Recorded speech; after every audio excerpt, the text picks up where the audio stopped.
हर हर महादेव दोस्तों, आज की कथा में हम लोग जानेंगे क्यों भगवान श्री राम से बड़ा कोई देवता नहीं, क्यों भगवान श्री राम के नाम से बड़ा कोई नाम नहीं। आइए आरंभ करते हैं आज की कथा को। त्रेता युग में भगवान श्री राम का अवतार हुआ, उससे पहले की बात है। आरण्यक मुनि परमातत्व को जानकर परम शांति पाने के लिए घोर तपस्या कर रहे थे। दीर्घकालीन तपस्या के बाद भी जब उनको सफलता नहीं मिली, तब वे मुनि किसी ज्ञानी महापुरुष की खोज करने लगे। वे अनेक तीर्थों में घूमे, बहुत से लोगों से मिले, पर उनको संतोष नहीं हुआ। एक दिन उन्होंने तीर्थ यात्रा के लिए तपोलोक से पृथ्वी पर उतरते हुए दीर्घजीवी लोमश ऋषि को देखा। वे ऋषि के समीप गए और चरणों में प्रणाम करके नम्रता पूर्वक प्रार्थना की, भगवान, दुर्लभ मनुष्य शरीर पाकर जीव किस उपाय से दुस्तर संसार सागर को पार कर सकता है? दया करके मुझे कोई ऐसा व्रत, दान, जप, यज्ञ या देवाराधन बतलाइए जिससे मैं इस भवसागर से पार हो सकूं। महर्षि लोमश ने कहा, दान, तीर्थ, व्रत, यम, नियम, यज्ञ, योग, तप आदि सभी उत्तम कर्म हैं, किंतु इनका फल स्वर्ग है। जब तक पुण्य रहता है, प्राणी स्वर्ग के सुख भोगता है और पुण्य समाप्त होने पर नीचे गिर जाता है। जो लोग स्वर्ग सुख के लिए ही पुण्य कर्म करते हैं, वे कुछ भी शुभ कर्म न करने वाले लोगों से तो उत्तम ही हैं, पर बुद्धिमान नहीं है। देखो, मैं तुम्हें एक उत्तम रहस्य बतलाता हूँ। भगवान श्री राम से बड़ा कोई देवता नहीं है, राम से उत्तम कोई व्रत नहीं है, राम से श्रेष्ठ कोई योग नहीं है और राम से उत्कृष्ट कोई यज्ञ नहीं है।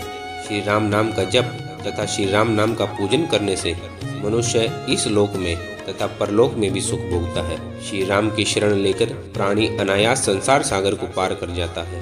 श्री राम का स्मरण ध्यान करने से मनुष्य की सभी कामनाएं पूर्ण होती हैं और उसे परम पद की प्राप्ति कराने वाली भक्ति भी श्री राम देते हैं। जो उत्तम कुल में उत्पन्न हुए हैं, उनकी तो चर्चा ही क्या।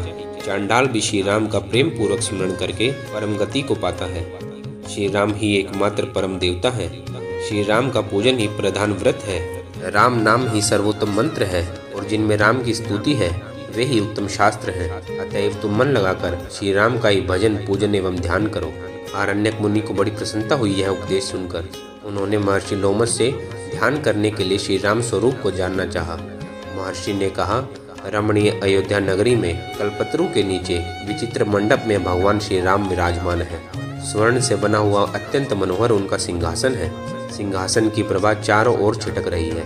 सौंदर्य सागर देवेंद्र पूजित भगवान श्री रघुनाथ जी सिंहासन पर बैठे अपनी छटा से मुनियों का मन हरण कर रहे हैं।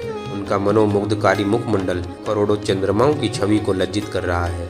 मस्तक पर किरीट सुशोभित है। किरीट में जड़ी हुई मणियों की रंग बिरंगी प्रभा से सारा शरीर रंजित हो रहा है। मस्तक पर काले घुंघराले केश हैं। उनकी सुंदर देह कम्बू जैसे कमनीय कंठ से सुशोभित है।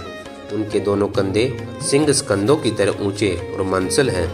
उनकी लंबी भुजाएं घुटनों तक पहुंची हुई हैं। अंगूठी में जड़े हुए हीरों की आभा से उंगलियां चमक रही हैं। उनकी सुंदर निर्मल जंघाएं और मनोहर घुटने हैं। उनके हाथों में बाण और कंधे पर तरकश सुशोभित है। मस्तक पर सुंदर तिलक है और अपनी इस छवि से वे सबका चित्त जबरदस्ती अपनी ओर खींच रहे हैं। इस प्रकार भगवान के मंगलमय तथा छवि में दिव्य स्वरूप का वर्णन करके लोमश जी ने कहा, मुनि, तुम इस प्रकार भगवान श्री राम का ध्यान और स्मरण करोगे तो अनायास ही संसार सागर से पार हो जाओगे। लोमश जी की बात सुनकर आरण्यक मुनि ने उनसे विनम्र शब्दों में कहा, भगवान, आपने कृपा करके मुझे भगवान श्री राम का ध्यान बतलाया, सो बड़ा ही अच्छा किया। मैं आपके उपकार के भार से दब गया हूँ, परंतु नाथ, इतना और बतलाइए कि ये श्री राम कौन है, इनका मूल स्वरूप क्या है और ये अवतार क्यों लेते हैं? महर्षि लोमश जी ने कहा, हे वत्स, पूर्ण सनातन परात्पर परमात्मा ही श्री राम है। समस्त विश्व ब्रह्मांडों की उत्पत्ति इन्हीं से हुई है। यही सबके आधार, सब में फैले हुए, सबके स्वामी, सबके सृजन, पालन और संहार करने वाले हैं। सारा विश्व इन्हीं की लीला का विकास है।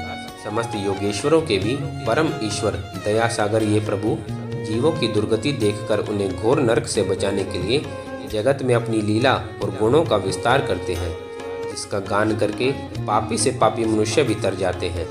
ये श्री राम इसी हेतु अवतार धारण करते हैं।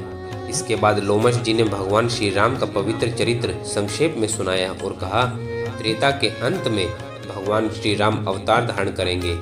उस समय जब वे अश्वमेध यज्ञ करने लगेंगे, तब अश्व के साथ उनके छोटे भाई शत्रुघ्न जी भी उनके आश्रम पर पधारेंगे। तब आप श्री राम के दर्शन करके उनमें लीन हो जाओगे। महर्षि लोमश के उपदेशानुसार आरण्यक मुनि रेवा नदी के किनारे एक कुटिया बनाकर रहने लगे। वे निरंतर राम नाम का जप करते थे और श्री राम के पूजन में ध्यान में लगे रहते थे। बहुत समय बीत जाने पर जब अयोध्या में मर्यादा पुरुषोत्तम श्री राघवेंद्र के रूप में अवतार धारण करके लंका विजय आदि लीलाएं संपन्न करके अयोध्या में वे अश्वमेध यज्ञ करने लगे, तब यज्ञ का अश्व छोड़ा गया। अश्व के पीछे पीछे उसकी रक्षा करते हुए बड़ी भारी सेना के साथ शत्रुघ्न जी भी चल रहे थे। अश्व जब रेवा तट पर मुनि के आश्रम के समीप पहुंचा, शत्रुघ्न जी ने अपने साथी सुमति से पूछा, यह किसका आश्रम है? सुमति से परिचय प्राप्त कर वे मुनि की कुटिया पर गए। मुनि ने उनका स्वागत किया और शत्रुघ्न जी का परिचय पाकर तो वे आनंदमग्न हो गए। अब मेरी बहुत दिनों की इच्छा पूरी होगी। अब मैं अपने नेत्रों से भगवान श्री राम के दर्शन करूंगा। मेरा जीवन धारण करना अब सफल हो जाएगा। इस प्रकार सोचते ही मुनि अयोध्या की ओर चल पड़े। आरण्यक मुनि देव दुर्लभ परम रमणीय अयोध्या नगरी में पहुँचे। उन्होंने सरयू के तट पर यज्ञशाला में यज्ञ की दीक्षा लिए। नियम के कारण आभूषण रहित मर्ग चर्म का उत्तरीय बनाए, हाथ में कुश लिए भगवान श्री राम को देखा। वहाँ दीन दरिद्रों को मनमानी वस्तुएं दी जा रही थी। विप्रों का सत्कार हो रहा था। ऋषिगण मंत्र पाठ कर रहे थे, परंतु आरण्यक मुनि तो एकटक श्री राम की रूप माधुरी देखते हुए जहाँ के तहाँ खड़े रह गए। उनका शरीर पुलकित हो गया।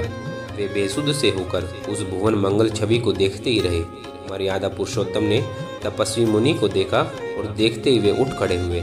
इंद्र आदि देवता तथा लोकपाल भी जिनके चरणों में मस्तक झुकाते हैं, वे ही सर्वेश्वर श्री राम, मुनिवर, आज आपके पधारने से मैं पवित्र हो गया, यह कहकर मुनि के चरणों पर गिर पड़े। तपस्वी आरण्यक मुनि ने झटपट अपनी भुजाओं से उठाकर श्री राम को हृदय से लगा लिया।